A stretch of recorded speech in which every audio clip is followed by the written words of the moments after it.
All right, guys, welcome back. Today we're going to do Aliens, Predator, the Deadliest of Species, issue number 1 of 12. I got all 12 of them. We're going to review them all, so that's going to be fun. I'm collecting more and more Alien Predator stuff from back in the day, and I'm really enjoying them. And this is another. I feel this is going to be another gem. I could be wrong, but the start is pretty good. So without further ado, let's dive right in. And then we're going to show you. So it's been written by Christopher Claremont. Chris Claremont. I mean, who doesn't know Chris Claremont, right? Writer extraordinaire. Penciler Jackson Guice. Is that how you say it? And John Beatty is inker.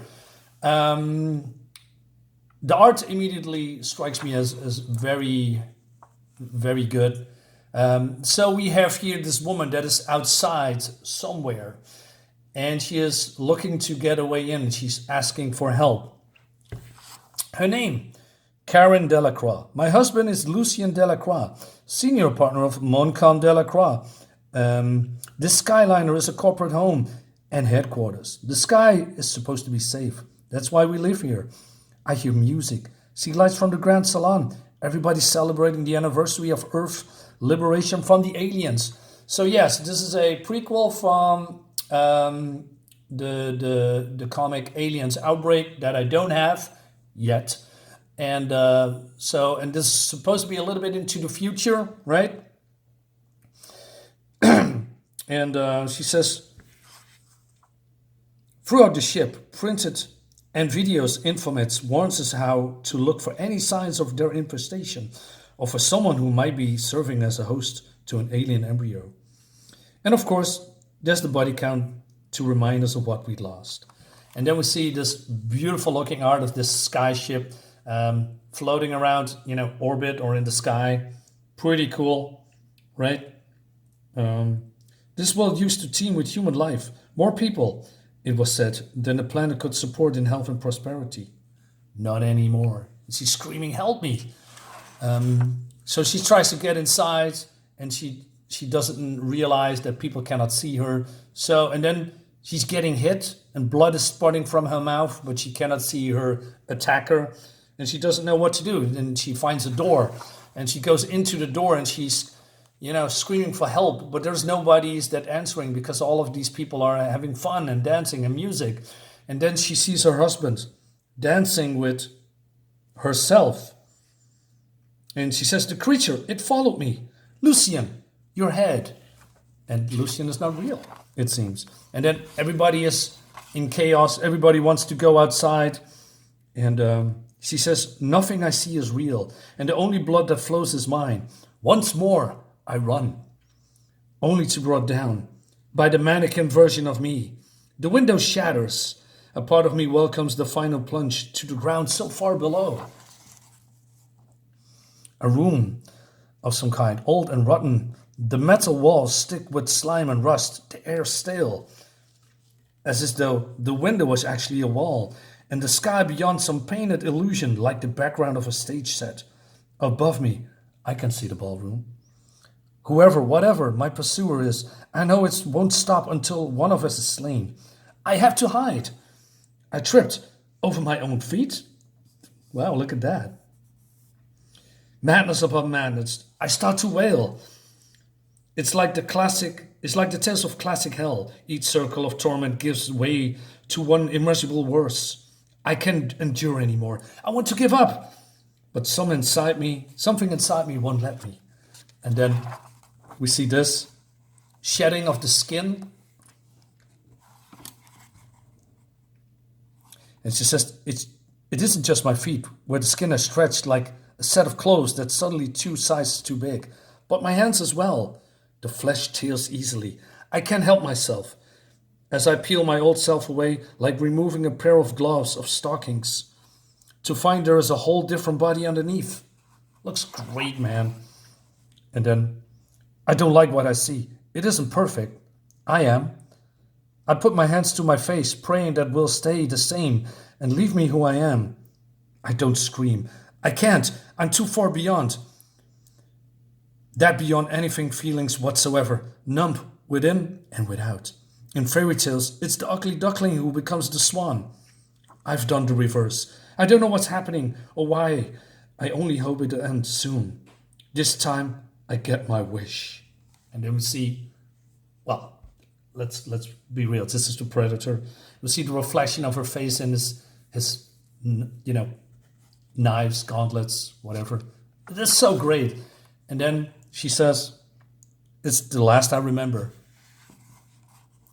Now look at this particular page here. Her face, her hair. It's so incredibly detailed. I'm in shock. Basically, I'm very happy how good it looks. Also, the backgrounds here that you can see. I'm sorry for the focus. This detail behind it, all these little details here on the windows, in her hair, in her clothing, and on this table, on the floor. I said it many times, man. Modern comics cannot do this anymore. They don't have the talent. Modern comics, modern artists don't know how to handle art anymore. And that's a shame. I mean, this is what we get in the past. And we were lucky to have this, but we weren't always appreciated how good things looked in the in the 90s, right? Or in the 80s. It's just so good. So she's being, I don't know, prived and probed. Correct me if I'm wrong, Dr. Johannes, but is it my understanding that trophy wiles aren't supposed to have bad dreams, or for that matter, dreams of any kind? Caryn Delacroix is a living organism. Herr Delacroix, of course, she has dreams. Do you believe that simply because she's genetically engineered, according to certain specific physical, psychological, and emotional parameters, she is less of a human being than you and I? So, yeah, I read a little bit about what she is. She's human, but she is genetically engineered. More like, I don't know, concubines, wives for higher ups, right? Being the perfect wife, if you will. But then we have Willem here. Willem is the son of the Delacroix, founder. Her husband, right? Whatever Caryn is, in a moral existential sense, her services are guaranteed by contract. And nowhere in the document is there any mention that trophy consorts, especially trophy wives, might possibly suffer from neurosis or worse. Quite the opposite, in fact.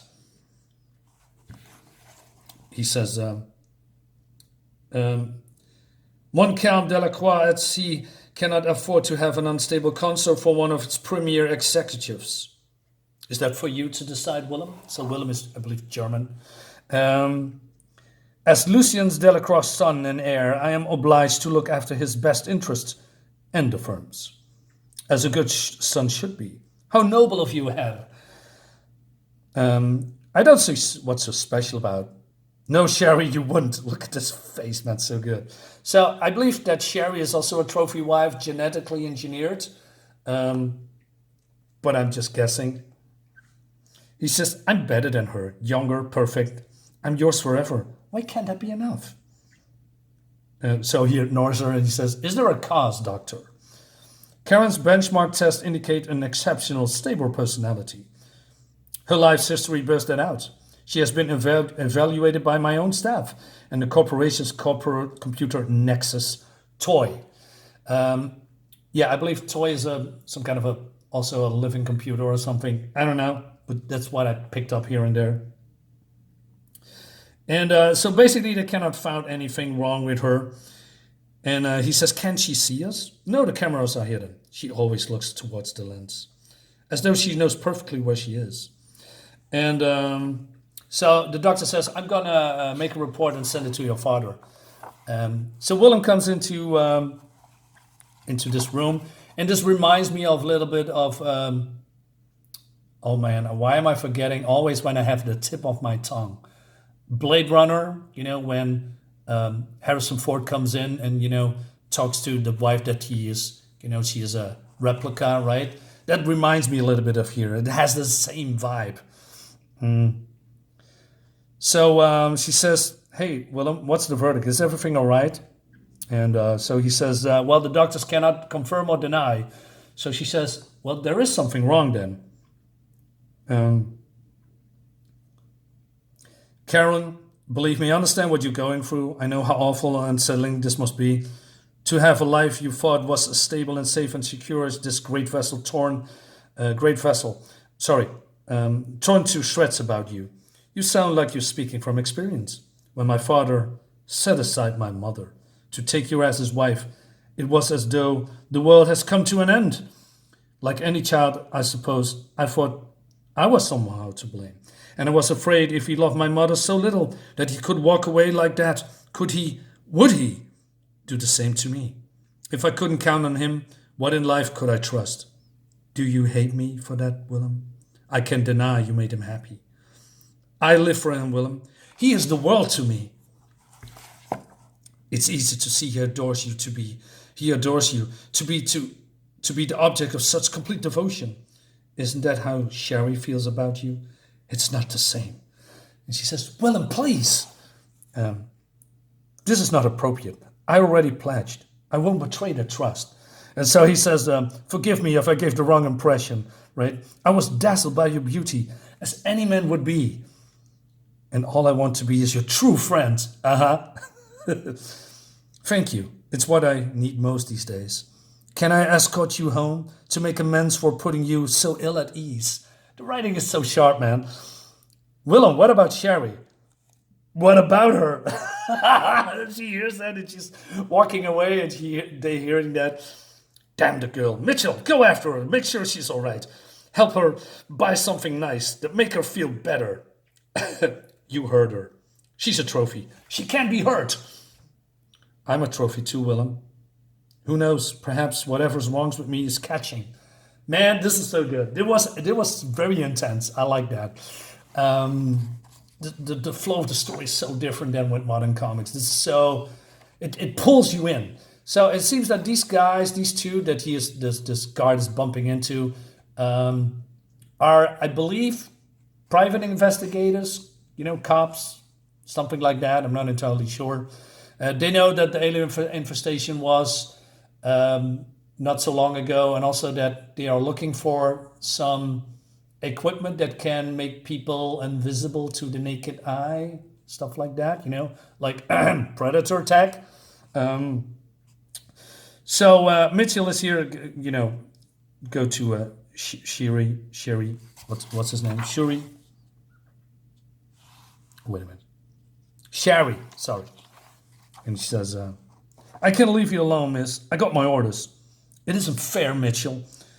Be real, Sherry. I'm a bodyguard and you're a trophy escort. We do what we're told and there's the end of it. Yes, that's it. You put up and shut up. That's how it works in this comic. All right, I'm gonna leave this here for now.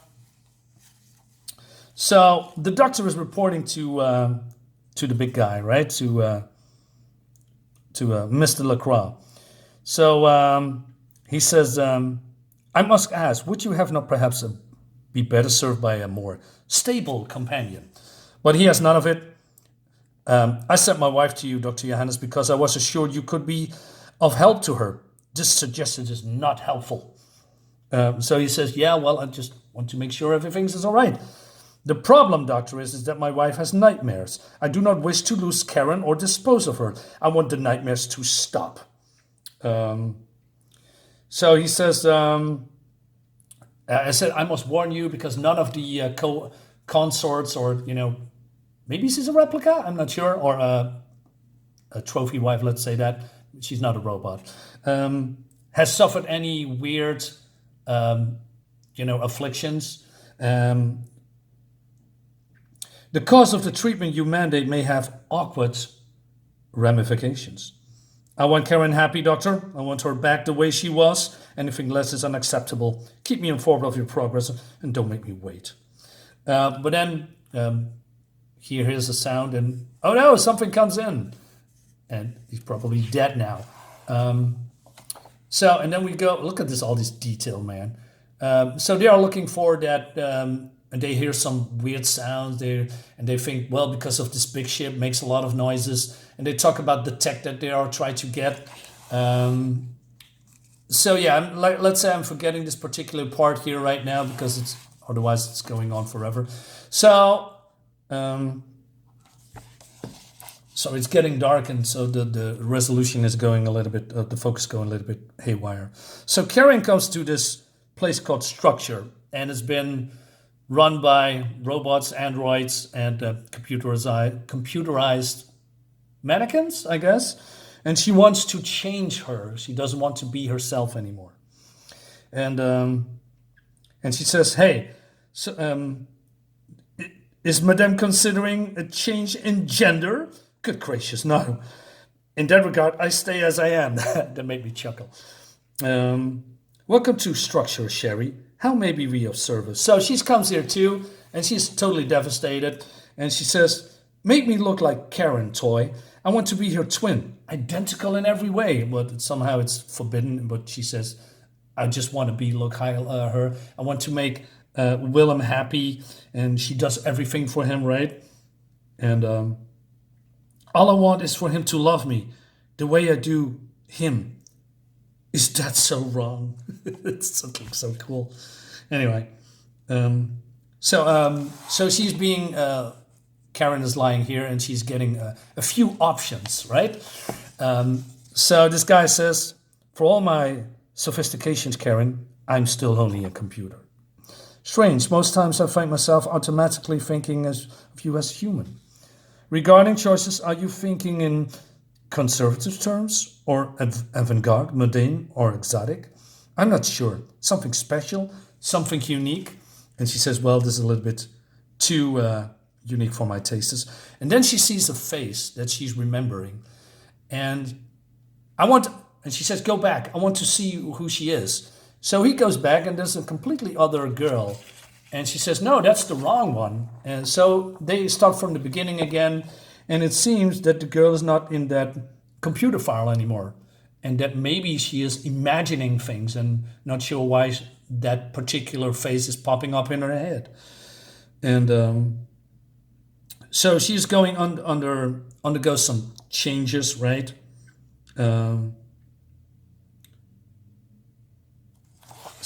And then she comes out as a brunette, Asian looking. Well, Sherry is looking like Caryn. All right, and they are walking through, some kind of a hall. And she says, "I feel as out of place as Sherry looks, wearing my old likeness. I wonder how much it has to do with the strange matrix I keep seeing.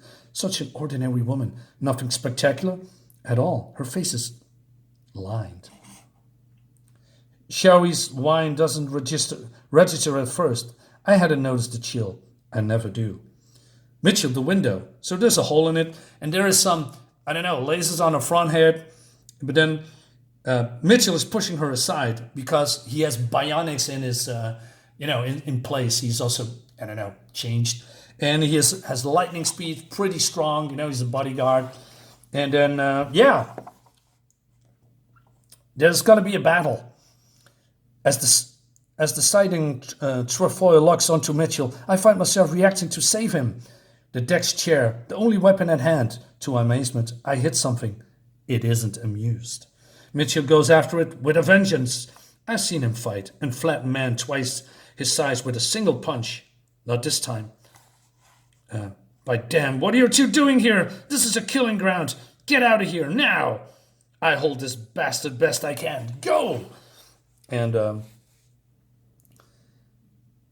he is as good as his word. For all of good that he does then, true as his calling and his duty, he doesn't quit. The worse he hurts, the harder he fights. Why am I so calm? Have I gone beyond fear, like a bird under the spell of a cobra? Caryn, what should we do? Run east, and you can sound the alarm. Security can be here in minutes, even as we speak, even as she scrambles for the door.